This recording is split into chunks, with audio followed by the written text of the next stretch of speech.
Very good morning all. सबका बहुत बहुत शुक्रिया जी जुड़ाव के लिए। सबको सुप्रभातम। और जल्दी से जल्दी आप जुड़ जाइए तो हम सुबह का बुलेटिन जो है उसको शुरू करते हैं। संतोष गुप्ता जी, रोशन लाल नेकू जी, बहुत बहुत शुक्रिया आप लोगों का जुड़ाव के लिए।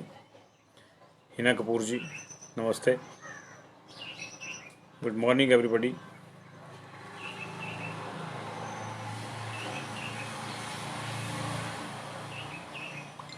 सुबह का बुलेटिन लेकर मैं हाजिर हूँ जी आपके समक्ष। और आज कई महत्वपूर्ण फैसले प्रदेश में होने हैं क्योंकि लंबे समय के बाद जो है कैबिनेट मिल रही है, तो उन्हीं पे चर्चा करेंगे। और क्या स्थिति जो है पेंडेमिक की चली हुई है और क्या नहीं, उस पर भी चर्चा करेंगे। तो आप जल्दी से जल्दी जुड़ जाइए और फिर हम इसको शुरू करेंगे जी बुलेटिन को।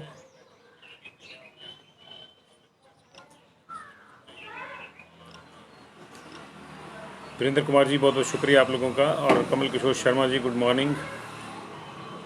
हिमांशु बस, शुक्रिया आपका भी इस जुड़ाव के लिए।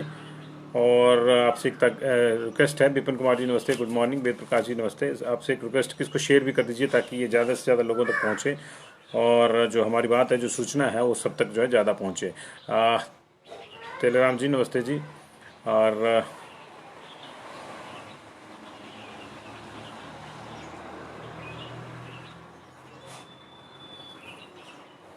नमस्कार जी, बहुत बहुत शुक्रिया आप लोगों का। और लगभग 20 दिन के बाद कल माननीय मुख्यमंत्री जो थे वो स्वास्थ्य लाभ प्राप्त करके जो है ऑफिस गए थे। और आज उन्होंने मंत्रिमंडल की बैठक बुलाई है 27 अक्टूबर को। आज 27 अक्टूबर को जो है उन्होंने मंत्रिमंडल की बैठक बुलाई है और इसमें लंबे अरसे के बाद जो है ऐसा लग रहा है कि फुल कैबिनेट होने वाली है, क्योंकि बीच में कई लोग जो है कोरोना की वजह से संक्रमण का शिकार हो गए। और जब मुख्यमंत्री हुए तो कैबिनेट भी रुक गई और उसमें लंबा गैप आ गया 25 से 1 दिन का। तो लगभग लगभग कई जो फैसले थे वो इसमें लंबित हो गए इस दौरान। और 1 महीने का कार्यकाल लंबा होता है, 25 दिन का, 20 दिन का। तो आज बहुत से फैसले संभव हैं, लेकिन सबसे बड़ी जो कंसंट्रेशन इस वक्त प्रदेश की है वो ये है कि कोविड काल में, और ऊपर से फेस्टिवल काल है, और लोगों की जब आय कोविड की वजह से जो पहले से ही सीमित हो गई है, कई चीज़ों का उनको नुकसान हुआ है। ऐसी स्थिति में जो है आलू और प्याज जैसी और टमाटर जैसी जो ज़रूरत की चीज़ें हैं, जो दैनिक ज़रूरत की चीज़ें हैं, जो हमारे रसोई में आवश्यक मानी जाती हैं, उनके जो दाम है वो बहुत ज़्यादा बढ़ गए हैं। तो उनको किस तरह से नियंत्रित किया जाए, किस तरह से नहीं, इसको लेकर जो है वो आज एक बड़ा फैसला संभव है। ऐसा माना जा रहा है कि मंत्रिमंडल जो है एक बड़ा फैसला ले सकता है। एक तो जमाखोरों पर नकेल कसने को लेकर जो है कोई विशेष टीम बनाई जा सकती है, और दूसरा जो है ये संभव है कि राशन के डिपो के जरिए जो प्याज बेचने का फैसला कर लिया जाए। लंबे समय से जो इस पर चर्चा होती रही है। बीच में एक बार ये प्रयोग पहले भी हुआ था, पिछली बार जब प्याज महंगा होता है इन दिनों में। तो तमाम इफ्स एंड बट्स के बाद जो है जब सरकार ने फैसला लिया था तो थोड़ा लेट हो गया था, और फिर तब तक प्याज के दाम गिर गए थे और कई जगह डिपो में फिर प्याज सड़ गया था। तो उन सारी चीज़ों को ध्यान में रखते हुए ये सही समय है कि सरकार कोई निर्णय ले। अगर इसमें देरी होती है तो फिर प्रॉब्लम हो जाएगी, क्योंकि केंद्र सरकार ने जो भंडारण की क्षमताएं जो हैं वो पहले से तय कर दी हैं कि किस लेवल के व्यापारी किस लेवल तक का भंडारण कर सकते हैं। तो ऐसी स्थिति में इसके बावजूद भी अगर राहत नहीं मिल रही है तो जमाखोरों के ऊपर जो है लगाम कसने के लिए एक बड़े पैमाने पर अभियान चलाने की जरूरत है, जिसकी नोट जो है, जिसकी अनुमति आज मंत्रिमंडल दे सकता है। और दूसरा जो है राशन के डिपो में जो राशन कार्ड पर जो है हर परिवार को जो है एक सीमित मात्रा में जो है 5 किलो या 7 किलो या 2 किलो के हिसाब से जो है सस्ता प्याज देने का फैसला हो सकता है। और अगर ऐसा होता है तो अच्छा होगा, क्योंकि त्योहारी सीजन है, लोग कुकिंग पे थोड़ा ज़्यादा ध्यान दे रहे हैं। और वैसे भी कोविड टाइम में लोगों ने कुकिंग बहुत ज़्यादा सीखी है घर पे बैठ के। तो अब जब उसको आजमाने का समय आया तो जो आवश्यक चीज़ें उसमें जो मानी जाती है, हालांकि ऐसा नहीं है कि प्याज और प्याज के बिना तड़का नहीं लगता, लगता है। लेकिन अब क्योंकि आवश्यक हो गई है ये वस्तु हमारे उपयोग के दैनिक उपयोग में, तो इसलिए इसका जो महंगा होना है वो खलता है। और ऐसी स्थिति में जब पेट्रोल सस्ता हो गया और प्याज महंगा हो गया तो कई चीज़ें जो हैं परेशान करती हैं। तो उन परेशानियों का हल ढूंढने के लिए जो है आज मंत्रिमंडल इस पर मंथन कर सकता है और सस्ता प्याज देने के को लेकर जो को बड़ा फैसला जो हो सकता है डिपो के माध्यम से। इसके अलावा जो बड़े फैसले दो अटके हुए हैं, एक तो रेगुलर क्लासेस का फैसला अटका हुआ है कि रेगुलर क्लासेस कब लगेंगी, कैसे लगेंगी। अभी इप्स एंड बट्स के साथ जो है गाइडेंस के नाम पर जो है कुछ जगह क्लासेस लगाने की जो है कोशिश की जा रही है। उपभोक्ता जो हमारे जो अलग अलग स्कूल्स में जो बच्चों के अभिभावक हैं, उन अभिभावकों से भी एक तथाकथित फीडबैक ली गई थी। वो कितनी सही थी कितनी नहीं, इस पर तो कई चर्चाएं हो सकती हैं, क्योंकि कई स्कूलों में ये एक फॉर्म दिया गया और कहा गया कि इसको साइन कर दीजिए, तो बच्चों के माता पिता ने जो साइन कर दिए। और स्कूलों में स्थिति ये भी होती है कि खासतौर से अगर प्राइवेट स्कूल है तो बच्चे बोलते नहीं, और सरकारी स्कूल है तो अभिभावक जो पीटीएम की बैठक में जाते ही नहीं है।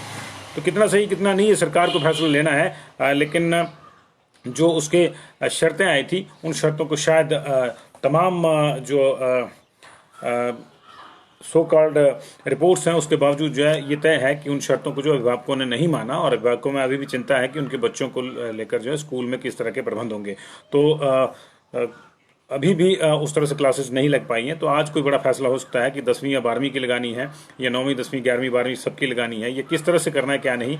एक बड़े लंबे समय से इस पर मंथन जो विभाग कर रहा है, और मुख्यमंत्री के जो है वो ठीक होने की ही वेट की जा रही थी। तो आज इस पर कोई बड़ा फैसला संभव है। इसके अलावा एचआरटीसी के कुछ और रूट्स खुल सकते हैं। पहले 3 बैचेज में अभी जो रूट खुले हैं बाहर के जो अंतर्राज्यीय रूट्स हैं, और इंटरस्टेट बसेज में पहले दिन 25, अगले दिन 35, और उसके बाद जो है 90 बसें खोली गई थी।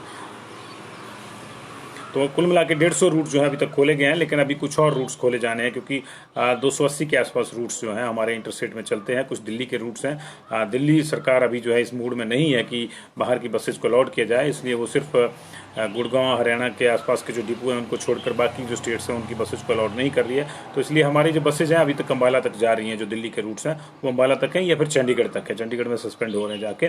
चंडीगढ़ के मैक्सिमम रूट्स हमने खोल दिए हैं, और कुछ पंजाब के और जेएंडके के रूट्स। उत्तराखंड के भी बहुत से जो रूट जो हरिद्वार वाले हमने खोल दिए हैं, लेकिन बाकी रूट्स कुछ बचते हैं। तो आज उस पर भी फैसला हो सकता है। मंत्रिमंडल उस पर भी जो फैसला ले सकता है। इसके अलावा जो एसएमसी शिक्षकों का जो एक लंबे समय से जो है मसला चला हुआ है, और जिसको लेकर सुप्रीम कोर्ट में भी सुनवाई हो रही है, उनको भी सेवा विस्तार देना जो है वो भी एजेंडे में है, आज शामिल है। उस पर कोई फैसला हो सकता है। उनकी जो रुकी हुई पेमेंट है, सैलरी है उनकी, वो रिलीज की जा सकती है, और उनको सेवा विस्तार भी दिया जा सकता है। लेकिन ये संभव करता है कि इस पर सरकार कोई दम दिखाती है या नहीं दिखाती है, क्योंकि एक मत ये भी है कि जब तक मामला अदालत में है तब तक इस मामले को जो है ज़्यादा ना छेड़ा जाए।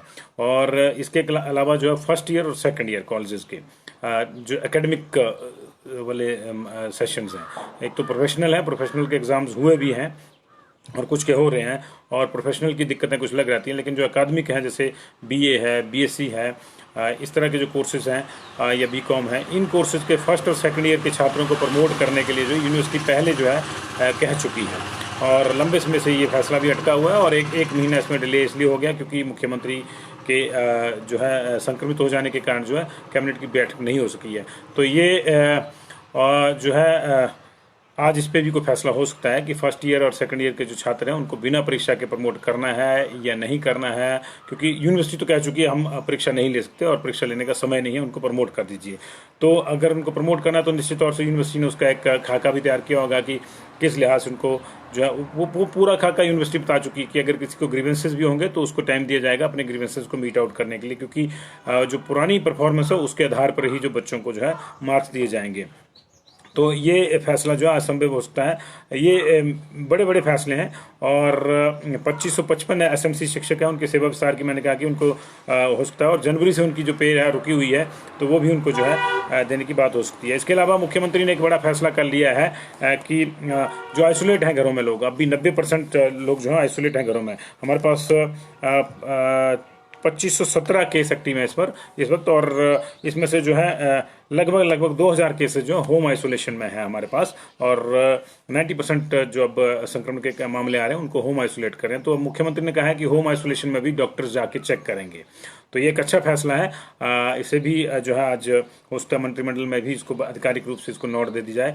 लेकिन बड़ा सवाल ये है कि इस फैसले को कौन मानेगा, कितना मानेगा, क्योंकि मुख्यमंत्री ने पिछले हफ्ते ये भी आदेश किए थे कि डेली 4000 टेस्ट होंगे, लेकिन पूरे हफ्ते में एक दिन ऐसा आया जब 4000 टेस्ट हुए और बाकी दिनों में जो टेस्ट नहीं हुए। तो अभी ये भी देखना होगा। तो लगातार इन चीज़ों पे जो है चर्चा हो रही है, और मुख्यमंत्री के आदेशों की अगर अक्षरशः पालना होती है तो इससे बढ़िया कुछ नहीं होता, क्योंकि लोगों की दिक्कत यही आ रही है कि उनको होम आइसोलेशन में जो है प्रॉपर ट्रीटमेंट नहीं मिल रहा है। आशा वर्कर जाती हैं या फ़ोन करती हैं, ये गेट से पूछती हैं कि आप ठीक हैं, तो ठीक है, तो बढ़िया है, तो ये दवाई का पैकेट लीजिए, इसको खा लीजिएगा, वो पहले दिन दे दिया जाता है और ऐसा करिए वैसा करिए करके जो है सारी चीज़ें निपटा दी जाती हैं। लेकिन जो एक्चुअल में होम आइसोलेशन के भीतर जो चेकअप चाहिए वो नहीं हो रहा, क्योंकि इंस्टीट्यूशनल आइसोलेशन में फिर भी इसकी व्यवस्था थी, हालांकि वहाँ भी व्यवस्थाएं टूटी। तो अगर वहीं टूटी हुई थी तो होम आइसोलेशन में किस तरह से लोगों को चेक किया जा रहा होगा, ये चिंता का विषय। होम आइसोलेशन में अब तक जो आधा दर्जन से ज़्यादा डेथ हो चुकी हैं और ऐसी स्थिति में ये एक बहुत दूरगामी सोच है हमारे माननीय मुख्यमंत्री की कि घरों में जाकर डॉक्टर चेक करें। लेकिन डॉक्टर चेक करेंगे या नहीं करेंगे ये देखना होगा, क्योंकि डॉक्टर्स जो है एक तो पहले वाला उन्होंने ऑर्डर नहीं माना, जो सैम्पलिंग वाला ऑर्डर है वो फेल हो गया है। पिछले कल हमारे पास जो है सिर्फ 2754 सैंपल लिए गए थे, जबकि 4000 का टारगेट है। और उससे पिछले कल भी मैंने बताया कि 7 दिन के भीतर जो है सिर्फ और सिर्फ 23 अक्टूबर को जो है 20 तारीख को ये आदेश हुए थे कि 4000 टेस्ट डेली करने हैं, सिर्फ 23 अक्टूबर को 4082 टेस्ट लिए गए हैं। बाकी किसी भी दिन जो है वो जो है टारगेट पूरा नहीं हुआ। और कोई भी एक दिन इन 7 दिन में ऐसा नहीं रहा है जब सभी जिलों ने टारगेट पूरा किया हुआ है। किन्नौर और लाहौल स्पीति की बात हमको समझ में आती है कि वहाँ पे जो है बहुत कम पॉपुलेशन है, तो वहाँ टेस्ट जो 350 का टारगेट रखा हो वो संभव है कि नहीं पूरा हो, लेकिन बाकी जगह पूरा होना चाहिए। कांगड़ा कोशिश कर रहा है, कांगड़ा एक बार जो है इसके आसपास पहुँचा, 1189 सैंपल जो लिए गए, 1189 सैंपल लिए गए थे एक दिन, और ये उसी दिन की बात है 23 तारीख की। लेकिन उसके बावजूद वहाँ पे भी जो है 800, 900 और 1000 के आसपास, 1000 बड़ी मुश्किल से मामला पहुँच रहा है। कल भी कांगड़ा में बहुत कम सैंपलिंग हुई है, तो ये सैंपलिंग एक बड़ा इशू है। और अगर सैम्पलिंग प्रॉपरली होगी तो मुझे लगता है कि प्रॉपर पोजीशंस भी जो है हमारे सामने आ जाएंगी। हालांकि अभी जो ट्रेंड है, जो अब तक हम अपने पास डाटा रखते हैं, वो बता रहा है कि 30 to 35% की कमी जो है वो कोरोना में हिमाचल प्रदेश में आई है। देश की हम बात नहीं कर पाएंगे, देश के आंकड़े कुछ अलग हैं, आंकड़ों के लिहाज से ही हम लोग आकलन करते हैं। तो देखिए हमारे पास पिछले महीने में जो केसेस थे वो 9100 केसेस, 9100 केसेस आए थे नए, और इस महीने में जो अब तक हमारे पास जो है 5800 केसेज आए हैं, लगभग 5800 केसेज आए हैं हमारे पास। कल 222 केसेज आए थे, तो 5785 केस, यानी 5800 केस रख लीजिए आप। तो लग रहा है कि अभी क्योंकि 4-5 दिन बचते हैं इसके, तो अभी लग रहा है कि उस लेवल से जो है हमारे को राहत मिलेगी। और 6200, 300 या 6500 से नीचे केसेज जो हैं इस महीने में आएंगे। तो ये एक अच्छा जो है ये संकेत है, क्योंकि 3000 केसेस कम आ रहे हैं पिछले महीने के मुकाबले, मतलब डेली का 100 का एवरेज जो है वो कम होगा हमारे पास। तो ये अच्छी बात है, लेकिन ये अभी उतना रिलैक्सेशन नहीं है, इसलिए हमको जो है अभी सतर्क रहने की जरूरत है। अच्छी बात है हमको कि संक्रमण कम हो रहा है, लेकिन हमें जो है इसको और कम करने के लिए कड़ी मेहनत करनी होगी। और वो मेहनत आप इस तरह से कर सकते हैं कि आप नियमों का पालन कीजिए, 2 गज की दूरी का इस्तेमाल कीजिए, मास्क तो आप छोड़िए ही मत, मास्क लगा के रखिए, घर से बाहर जब भी निकलें मास्क लगा के निकलें।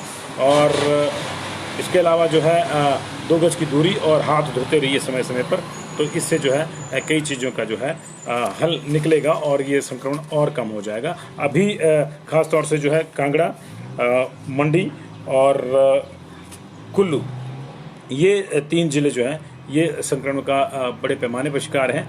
हमीरपुर में भी जो है रेगुलरली केसेज आ रहे हैं, अब 10, 15, 20 इस तरह के केसेज आ रहे हैं। तो लगभग 6 जिले ऐसे हैं जहां मुझे लगता है कि अभी आधे हिमाचल पे कंसंट्रेशन करने की ज़रूरत है। ऊना में कल 6 केस आए हैं, सोलन में सिर्फ 9 केस आए हैं, सिरमौर में सिर्फ 2 केस आए हैं। ये सैम्पलिंग की वजह से भी होता है, लेकिन ऐसे जिले हैं जहां कम केसेज आ रहे हैं। जैसे चंबा में जो है काफ़ी हद तक कंट्रोल है, और कई दिनों से जो दहाई के अंक में चंबा नहीं गया। बिलासपुर में 10-15 केसेज डेली आ रहे हैं। ये चिंता का विषय, क्योंकि बिलासपुर में जो है बड़े लंबे समय तक जो है नियंत्रण में सारी चीज़ें रहीं। लेकिन कुल्लू में लगातार जो है 30-25, शिमला में भी 30 से ऊपर लगातार केसेज आ रहे हैं। शिमला, मंडी, कुल्लू ये मेन कंसर्न है, और कांगड़ा, 4 जिले तो बड़े हैं ये, और जिले भी बड़े हैं, इसलिए यहाँ पे ज़्यादा देखना होगा। तो ये कुल मिला के जो है मामला है। अगर हम पूरी दुनिया की बात करें संक्रमण की, तो पूरी दुनिया में संक्रमण जो है अभी उतना कम नहीं हुआ है। देश कुछ ऐसे हैं जो यूरोप समेत जो है बहुत से देश ऐसे हैं जो सेकंड पीक का एक्सपीरियंस कर रहे हैं, सेकंड पीक वहाँ पे आई है। तो 4,34,64,868 केस जो हैं पिछले कल तक जो है दर्ज हो चुके थे दुनिया में। उसमें से 3,19,59,804 जो हैं वो रिकवर भी हो चुके हैं और 11,60,636 लोगों की मौत हो चुकी है। इंडिया की अगर हम बात करें तो हमारे पास 79,13,026 केस जो अब तक आ चुके हैं। 71,37,238 केस जो है रिकवर हो चुके हैं।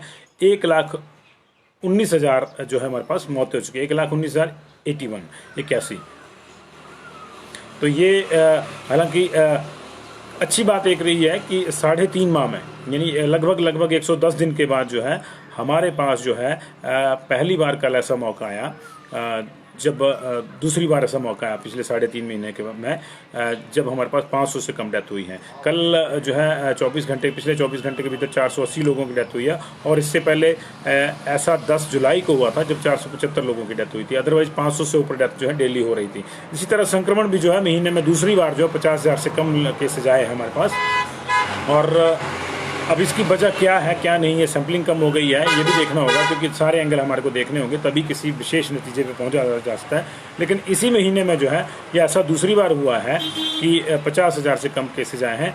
20 अक्टूबर को 46,790 केस आए थे और कल जो है 45,148 केस आए 24 घंटे के भीतर। तो अच्छी बात है अगर संक्रमण कम हो रहा है तो, लेकिन अभी हमको बहुत ज़्यादा सतर्क रहना होगा। इसलिए आप सतर्क रहिए। आपसे मेरी यही रिक्वेस्ट बार बार मैं करता हूँ कि मास्क का प्रयोग करिए और 2 गज की दूरी का प्रयोग करिए और जहाँ संभव हो वहाँ हाथ जो है वो धोते रहें। और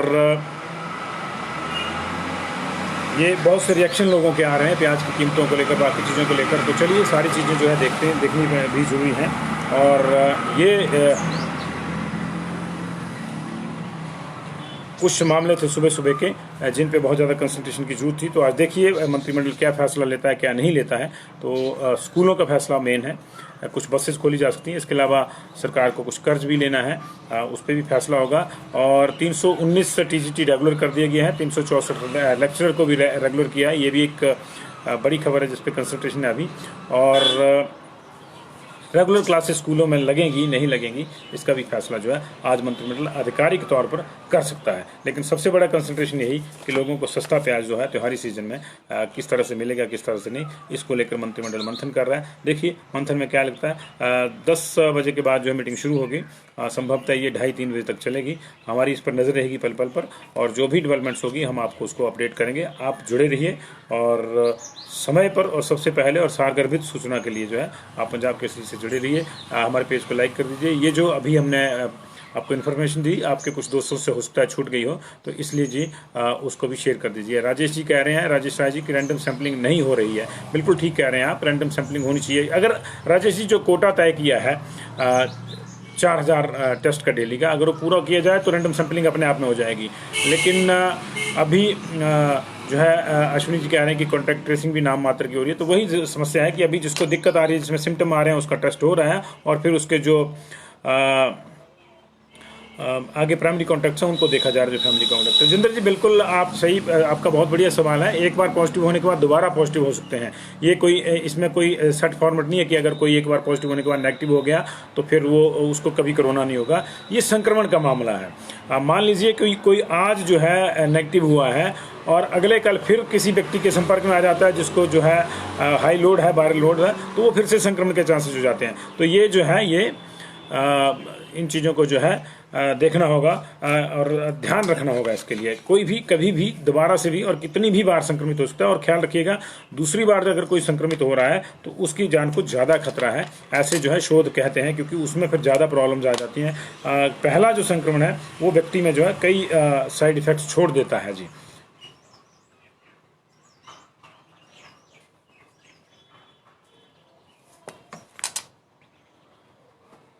कॉलेज को लेकर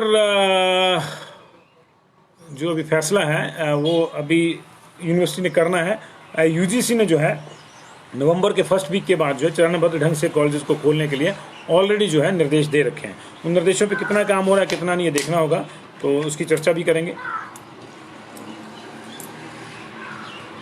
बहुत बहुत शुक्रिया जी आपका जुड़ाव के लिए। इसको शेयर कर दीजिएगा काइंडली।